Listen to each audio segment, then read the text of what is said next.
by George. One day, George the Steamroller was waiting for Percy to take him to a new workplace. George was being rude to Rheneas and Skarloey. "You're just worn-out wheels on worn-out rails." "You need rocks for your roads," replied Skarloey, "and we're helping you." "I need to flatten the little engines in the scrapyards," retorted George. Then Percy arrived to take George away. He was still rebelling. "Railways are no good. Turn them into roads." The little engines were pleased to see him go.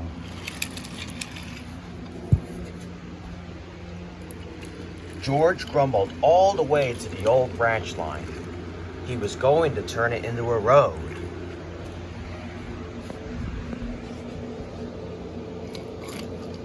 When they arrived, George was rude again. "Bumpy ride on rotten rails. I'm glad it's over." "So am I," said Percy. "Ha!" huffed George.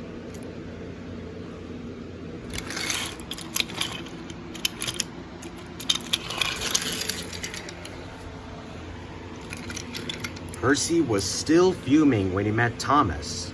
"What's up, Percy?" "It's George. He makes me feel down." "Just ignore him," puffed Thomas.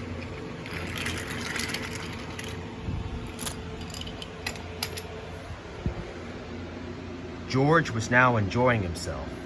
"Ripping up rails," he chortled. "What a life." "What do you think of this, Thomas?" Thomas took no notice. George felt insulted. "You're a useless blue puffball." But Thomas didn't hear. "I'll show him who's boss." At last, the workmen reached a level crossing. "What shall we do here?" "Tear it up, tarmac it," said George. So they did, but not properly, and George knew it.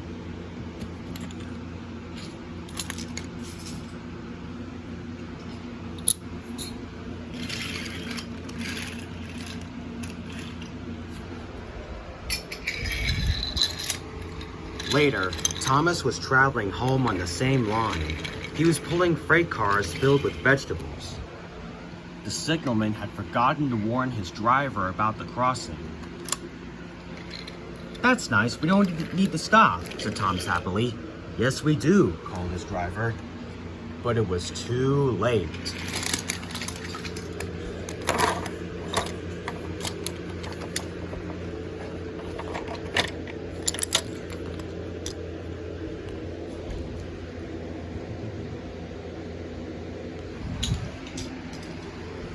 Next day, Percy told Gordon all about George.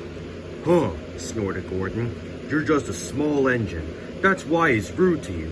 He wouldn't dare cause me any trouble."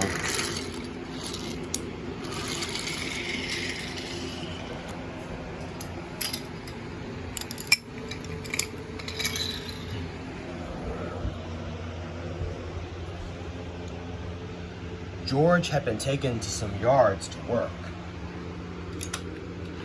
Duck arrived with a train of empty freight cars.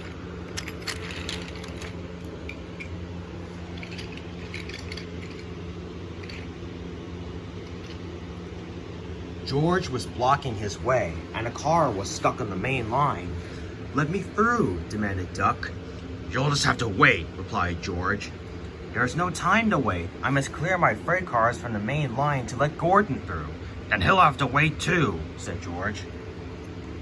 Duck's driver went to complain to the station master, but the signalman had set the signal to allow Gordon to speed through.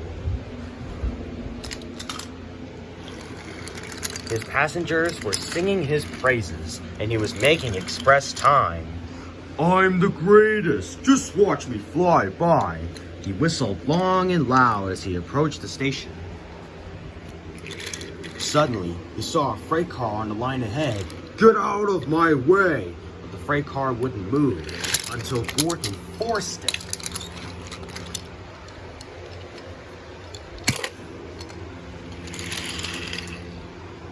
By accident. Gordon was worried that the Topham Hatt would be cross.